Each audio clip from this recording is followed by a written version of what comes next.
ظہیر نے بیان کیا، ان سے حمید نے اور ان سے انس رضی اللہ عنہ نے کہ ایک شخص نے بقیع میں کسی کو پکارا، اے ابو القاسم۔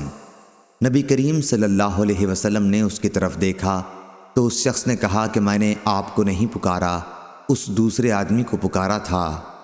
آپ صلی اللہ علیہ وسلم نے فرمایا، میرے نام پر نام رکھا کرو، لیکن میری کنیت نہ رکھا کرو۔ صحیح بخاری حدیث نمبر 2121۔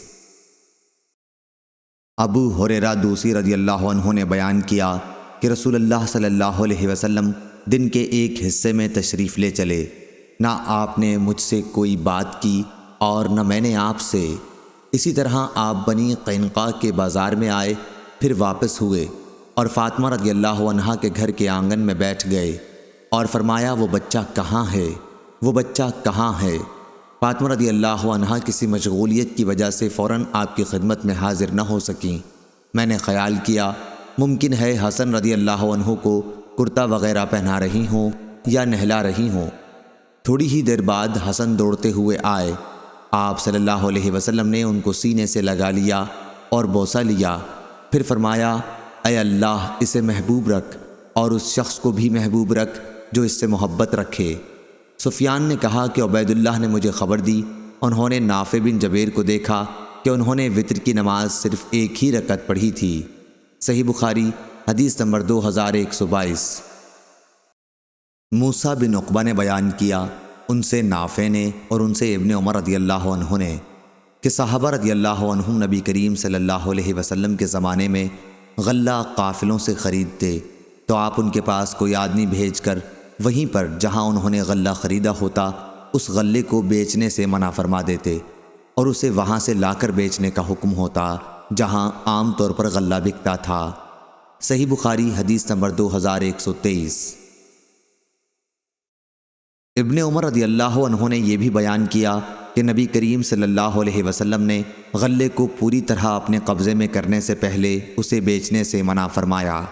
صحیح بخاری حدیث نمبر 2124۔ ہلال بن علی نے بیان کیا، ان سے عطا بن یسار نے کہ میں عبداللہ بن عمرو بن عاص رضی اللہ عنہ سے ملا اور عرض کیا کہ رسول اللہ صلی اللہ علیہ وسلم کی جو صفت توریت میں آئی ہیں ان کے متعلق مجھے کچھ بتائیے۔ انہوں نے کہا، ہاں خدا کی قسم آپ صلی اللہ علیہ وسلم کی تورات میں بالکل بعض وہی صفات آئی ہیں جو قرآن شریف میں مذکور ہیں، جیسے کہ اے نبی ہم نے تمہیں گواہ، خوشخبری دینے والا، ڈرانے والا اور ان پڑھ قوم کی حفاظت کرنے والا بنا کر بھیجا ہے۔ تم میرے بندے اور میرے رسول ہو، میں نے تمہارا نام متوکل رکھا ہے، تم نہ بدخو ہو نہ سخت دل اور نہ بازاروں میں شور و غل مچانے والے۔ اور تورات میں یہ بھی لکھا ہوا ہے کہ وہ میرا بندہ اور رسول برائی کا بدلہ برائی سے نہیں لے گا بلکہ معاف اور درگزر کرے گا۔ اللہ تعالیٰ اس وقت تک اس کی روح قبض نہیں کرے گا جب تک ٹیڑھی شریعت کو اس سے سیدھی نہ کرا لے، یعنی لوگ لا الہ الا اللہ نہ کہنے لگیں، اور اس کے ذریعے وہ اندھی آنکھوں کو بینا، بہرے کانوں کو شنوا اور پردہ پڑے ہوئے دلوں کے پردے کھول دے گا۔ اس حدیث کی مطابقت عبدالعزیز بن ابی سلمہ نے ہلال سے کی ہے، اور سعید نے بیان کیا، ان سے ہلال نے، ان سے عطا نے اور ان سے ابن سلام نے۔ امام بخاری فرماتے ہیں کہ غلف ہر اس چیز کو کہتے ہیں جو پردے میں ہو۔ سیف اغلف، قوس غلفہ اسی سے ہے، اور رجل اغلف اس شخص کو کہتے ہیں جس کا ختنہ نہ ہوا ہو۔ صحیح بخاری حدیث نمبر 2125۔ امام مالک نے خبر دی، انہیں نافع نے، انہیں عبداللہ بن عمر رضی اللہ عنہ نے کہ رسول اللہ صلی اللہ علیہ وسلم نے فرمایا، جب کوئی شخص کسی قسم کا غلہ خریدے تو جب تک اس پر پوری طرح قبضہ نہ کر لے اسے نہ بیچے۔ صحیح بخاری حدیث نمبر 2126۔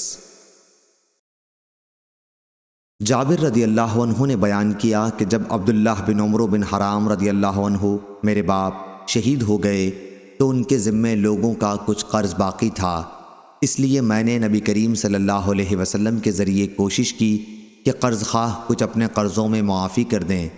نبی کریم صلی اللہ علیہ وسلم نے یہی چاہا لیکن وہ نہیں مانے۔ آپ صلی اللہ علیہ وسلم نے مجھ سے فرمایا کہ جاؤ اپنی تمام کھجور کی قسموں کو الگ الگ کر لو، اجوا ایک خاص قسم کی کھجور کو الگ رکھ اور عزق زید کھجور کی ایک قسم کو الگ کر، پھر مجھ کو بلا بھیجا۔ میں نے ایسا ہی کیا اور نبی کریم صلی اللہ علیہ وسلم کو کہلا بھیجا۔ آپ صلی اللہ علیہ وسلم تشریف لائے اور کھجوروں کے ڈھیر پر یا بیچ میں بیٹھ گئے اور فرمایا، اب ان قرض خواہوں کو ناپ کر دو۔ میں نے ناپنا شروع کیا، جتنا قرض لوگوں کا تھا میں نے سب ادا کر دیا، پھر بھی تمام کھجور جوں کی توں تھی، اس میں ایک دانہ برابر کی بھی کمی نہیں ہوئی تھی۔ فراس نے بیان کیا، ان سے شعبی نے، ان سے جابر رضی اللہ عنہ نے نبی کریم صلی اللہ علیہ وسلم سے کہ برابر ان کے لیے تولتے رہے یہاں تک کہ ان کا پورا قرض ادا ہو گیا۔ اور ہشام نے کہا ان سے وہب نے اور ان سے جابر رضی اللہ عنہ نے کہ نبی کریم صلی اللہ علیہ وسلم نے فرمایا، کھجور توڑ اور اپنا قرض پورا ادا کر دے۔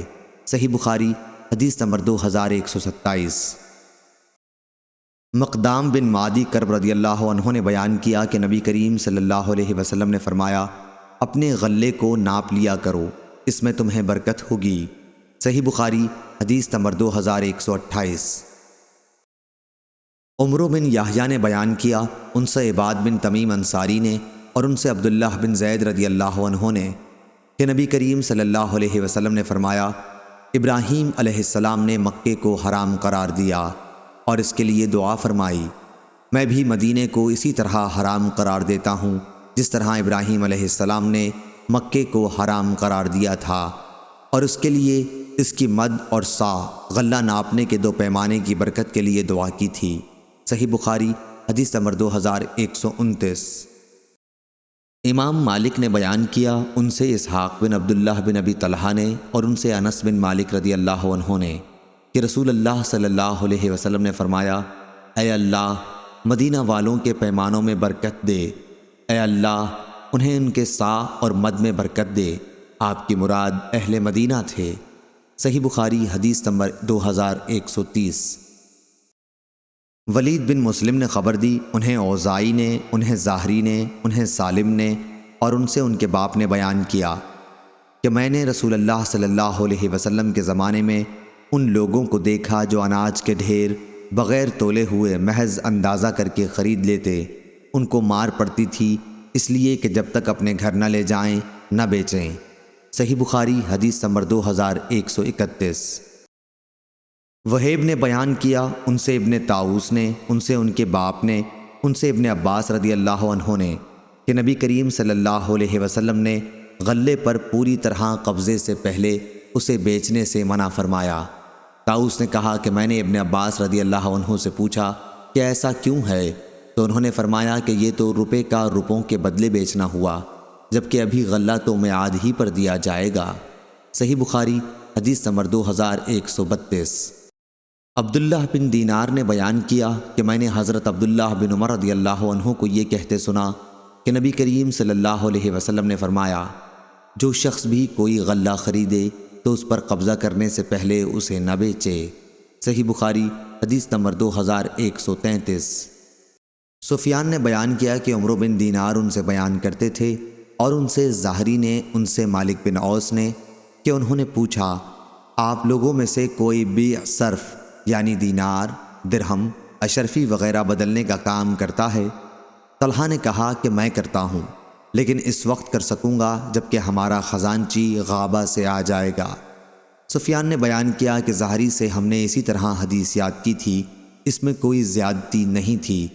پھر انہوں نے کہا کہ مجھے مالک بن اوس نے خبر دی کہ انہوں نے عمر بن خطاب رضی اللہ عنہ سے سنا، وہ رسول اللہ صلی اللہ علیہ وسلم سے نقل کرتے تھے کہ آپ صلی اللہ علیہ وسلم نے فرمایا، سونا سونے کے بدلے میں خریدنا سود میں داخل ہے، مگر یہ کہ نقد نقد ہو۔ گیہوں گیہوں کے بدلے میں خریدنا بیچنا سود میں داخل ہے، مگر یہ کہ نقدہ نقد ہو۔ کھجور کھجور کے بدلے میں سود ہے، مگر یہ کہ نقدہ نقد ہو، اور جو کے بدلے میں سود ہے، مگر یہ کہ نقدہ نقد ہو۔ صحیح بخاری حدیث نمبر 2134۔